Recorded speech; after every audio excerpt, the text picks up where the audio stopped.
Hola, hola, peloteras. Hola, hola, peloteros. Bueno, pues hoy toca lamerse las heridas. Hoy hay que poner al mal tiempo buena cara en clave Zamora Club de Fútbol en esta franja de Gaza, la primera tras una derrota. Es que el Zamora ayer, yo lo digo como lo siento, hizo un Froilán a la zamorana. ¿Qué es hacer un Froilán a la zamorana? Alguno pensará, ser el futuro rey que España merece. No. Otros pueden pensar, estar envuelto en una polémica por el uso de unas tarjetillas un poco sospechosas. No. Mm, Estar envuelto en una pelea con navajas de por medio. No. Todo negativo. Hacer un Froilán a la zamorana es pegarse un tiro en el pie, futbolísticamente hablando, que es lo que hizo el futuro rey que España se merece y que está envuelto en el ajo en varios asuntos de diversa índole, pero lo cierto es que ayer el Zamora se disparó en el pie como el infante cuando contaba con 13, 14 años en una finca familiar. Ayer el Zamora Club de Fútbol empezó ganando el partido contra el filial del Deportivo de La Coruña, malditos filiales. Hoy no es el día para hacer un vídeo sobre mi opinión de lo que molestan los filiales en medio de equipos de capital de provincia que aspiran a tener una plaza en escalafones altos del fútbol español. Hoy sería demasiado oportunista, pero malditos filiales. Bueno, ayer el Zamora, el caso es que empieza fenomenal el partido. Ganamos 1-0 al descanso, en el minuto 11 metemos el primero, lo jalonamos con varias ocasiones tanto al inicio de la primera como de la segunda mitad. No somos capaces de convertir el segundo, pero el partido va, entre comillas, sobre raíles, salvo por algún acercamiento concreto del filial del Depor, a eso de la media hora, también un lanzamiento al palo desde muy lejos, al principio de la segunda parte, pero vaya, la sensación era de control aparente y de que el Zamora en suma estaba cuajando uno de los mejores partidos de la temporada en casa. Luego ya os explico lo que pasó, pero esa primera hora de juego no debe quedar oculta tras el cúmulo de despropósitos que vino a continuación. Yo creo que ayer salió el conjunto zamorano con la mentalidad correcta, después de ganar en Pontevedra, aprovechando esa inercia positiva y sin que supusiera un exceso de confianza. En esos primeros 50-55 minutos, para mí fue así y pienso que será una opinión bastante compartida entre la parroquia rojiblanca. Y después, ¿qué sucedió después? Pues ahí creo que también todos vamos a coincidir en lo que pasó y en lo que desembocó en la derrota, no así en los porqués y en el análisis en profundidad. Y es que en el minuto 62, Carlos Ramos, nuestro gran capitán, ex jugador del Atlético de Madrid, héroe en la primera ronda de Copa del Rey contra el Racing de Santander con un gol que jamás olvidaremos, cometió un gravísimo error en el pase, por ceder atrás, se la regaló a un jugador del Depor y el Depor empató el partido. Y a partir de ese momento se nos vino el mundo encima. A partir de entonces el Zamora Club de Fútbol dejó de estar en un guión de partido que le resultara cómodo, familiar y amigable, porque a nuestro equipo le cuesta mucho marcar goles, pero se las apaña para marcarlos en la mayoría de partidos y hacer valer el 1-0 o incluso el 2-1, pero haciéndose a la idea de que puede pasar, como el día del Compostela, que se te adelanta en el marcador, sigues, sigues y sigues. Pero yo creo que ayer se juntaron una serie de factores que después de ese error clamoroso de Carlos Ramos hicieron que el conjunto se viniera abajo. Ayer el equipo se vio sorprendido por esa circunstancia de encajar el gol, porque se estaba sintiendo tan a gusto en el partido que no concibió la posibilidad de que todo se desplomara de golpe. Y llegados a ese punto es cuando yo entiendo que surgen pues, los asuntos extradeportivos de las últimas semanas, que seguro que quien más, quien menos le rondan por la cabeza.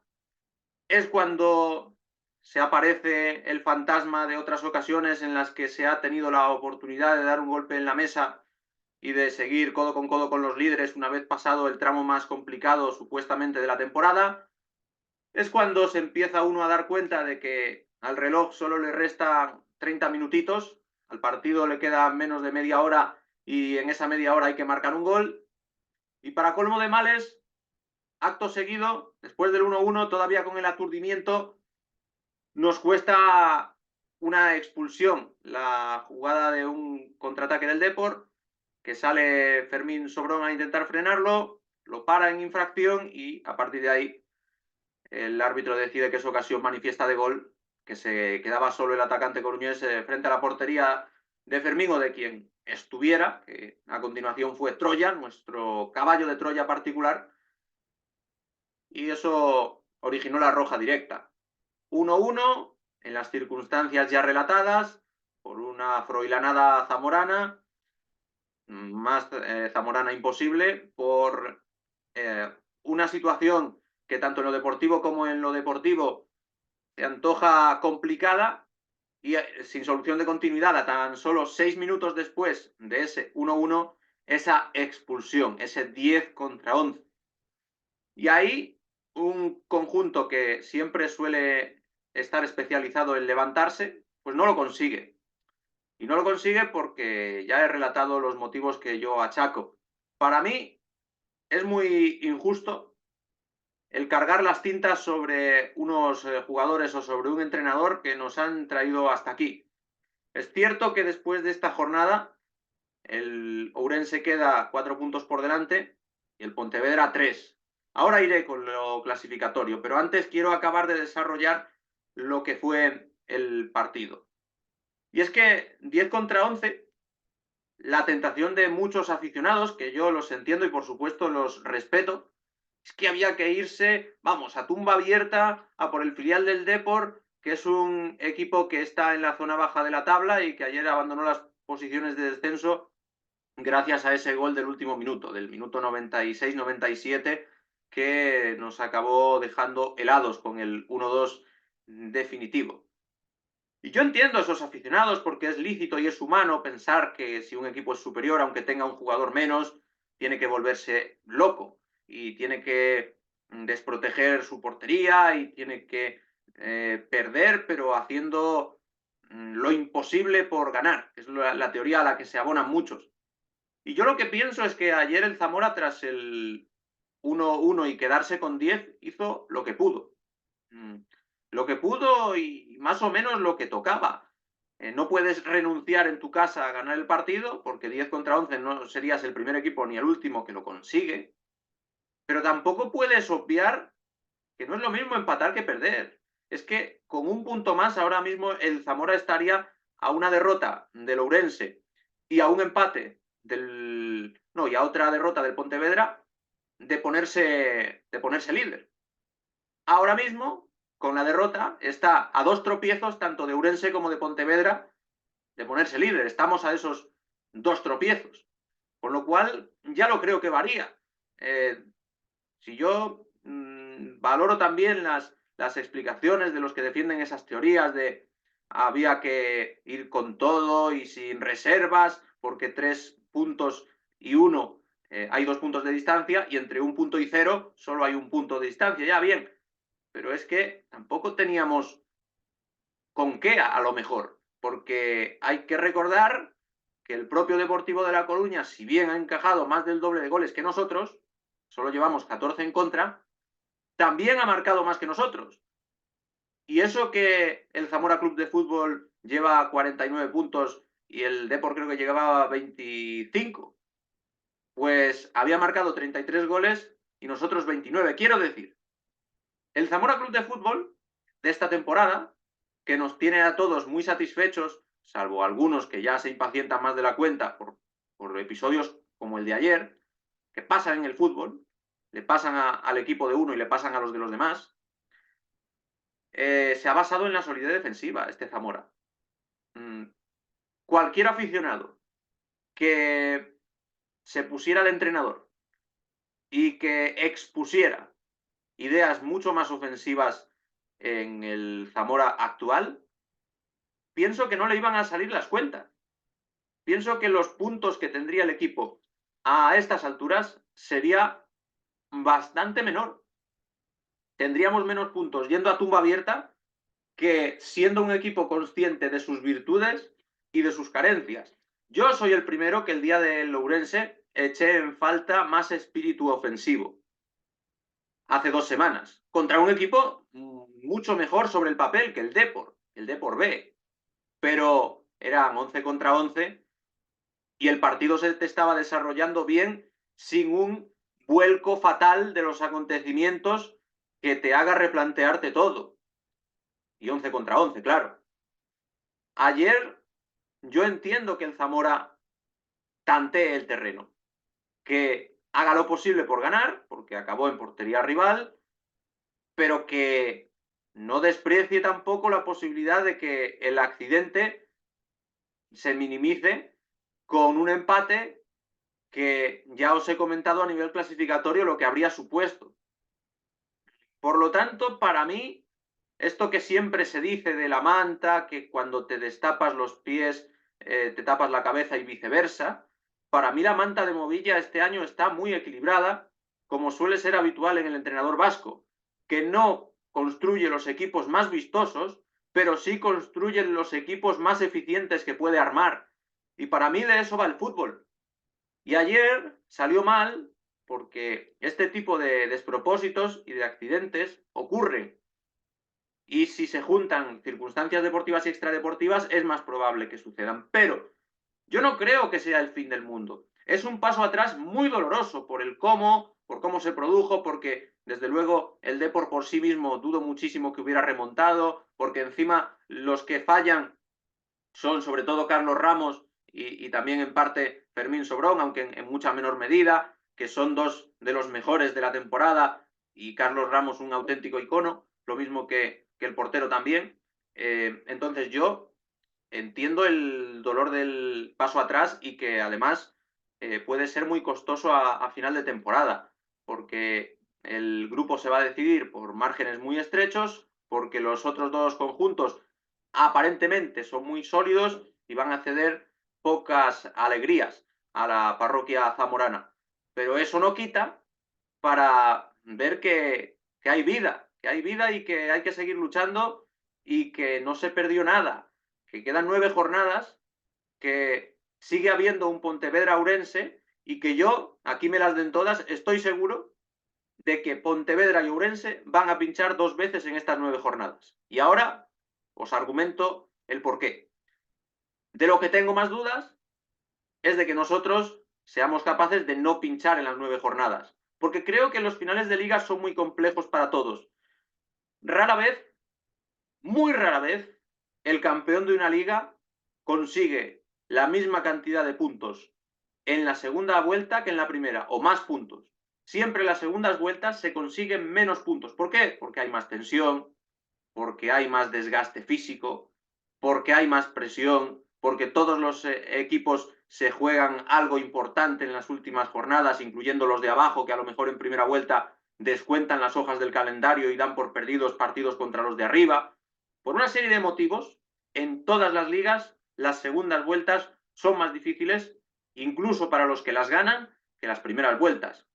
Entonces, yo estoy seguro de que Pontevedra y Ourense van a ceder terreno, porque ayer el Pontevedra gana 2-3 en el campo del Real Oviedo B, al que tenemos que visitar nosotros el próximo domingo, sí, pero encaja 2 goles, le llegan a empatar y acaba, pues yo no vi el partido, pero acaba ganando por un gol que me imagino que muy sobrado tampoco tuvo que ir.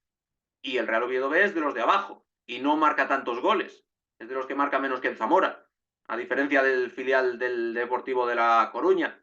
¿Qué quiero decir? Que yo me agarro a lo que pasó con el Real Valladolid sin ir más lejos en 2022. Sé que hay rivalidad, pero es que me viene muy bien el ejemplo del Pucela. Si queréis ahora tratamos también en primera división, pero en segunda división en 2022 estaban en cabeza un triunvirato muy destacado, es decir, me viene muy bien como ejemplo. Estaban el Almería, el Eibar y el Real Valladolid. Una jornada iba líder uno, otra jornada iba líder otro. Resulta que el Real Valladolid era, entre comillas, el tercero en discordia y a falta de 4 jornadas encima pierde contra la Real Sociedad B de Xabi Alonso, que tan de moda está ahora y que lo está abordando en el Bayer Leverkusen. Y parecía que ya se acababa todo, que ya no había opciones de ascenso directo. Luego, el Pucela vence en Eibar, va sacando partidos adelante como en casa contra la Ponferradina. En Ibiza gana no se sabe muy bien cómo. Bueno, el caso es que llega sin depender de sí mismo a la última jornada, pero el propio Almería se va dejando puntos contra equipos de abajo. Recuerdo que se atasca en varios partidos en casa. Y en la última jornada, sin depender de sí mismo, no solo falla un equipo, que si fallaba solo un equipo entre Almería y Eibar, dependiendo de cuál fallara, podía no servirle al Real Valladolid por esas cosas de los golaverajes, pero es que fallan los dos. Es que fallan el Almería y el Eibar en campos de equipos madrileños que ya no se jugaban absolutamente nada. Leganés y Alcorcón.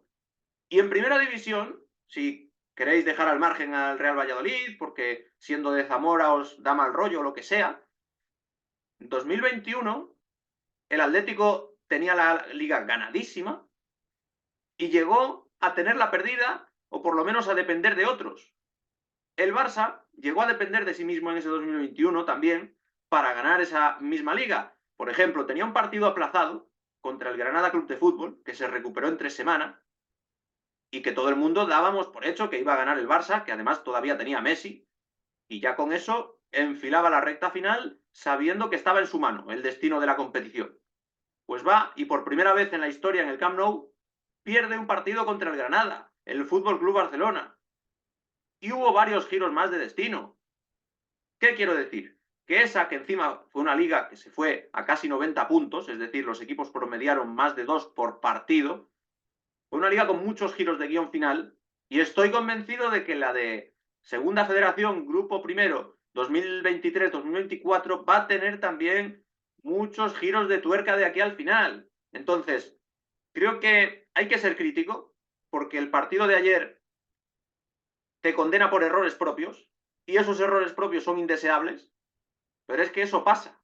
Es que eso pasa y les va a pasar a los rivales también. Entonces, lo que hay que hacer a partir de ahora es aprovechar cuando los rivales se equivoquen, porque se van a equivocar, porque yo en el Pontevedra-Ourense no descarto que empaten, y en cuanto empaten Pontevedra y Ourense, estamos de nuevo a un solo pinchazo de cada uno de los dos equipos de ponernos primeros. Y quedan 9 jornadas, y 9 jornadas es más de un cuarto de campeonato, que son 34 jornadas en total, y quedan 9.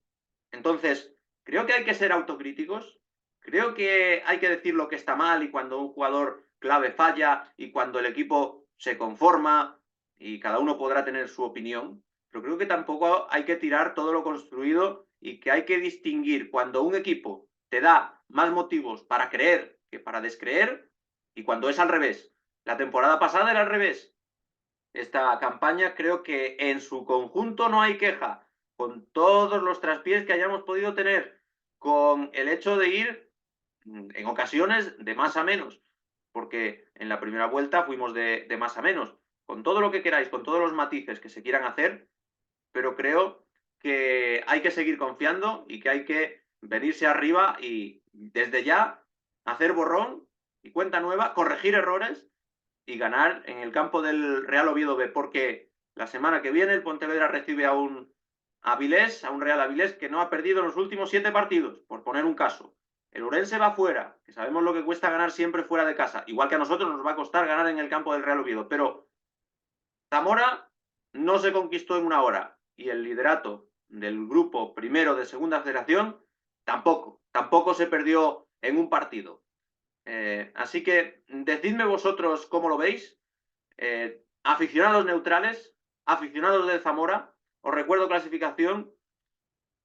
Pontevedra tiene 52 puntos, Ourense tiene 53, Zamora tiene 49 y tenemos el golaveraje perdido con el Pontevedra, pero ganado al Ourense. Decidme cómo lo veis, discrepad de mi opinión si lo consideráis necesario, suscribíos, dadle like, nos vemos pronto, seguimos confiando en el equipo rojiblanco y hasta la vista.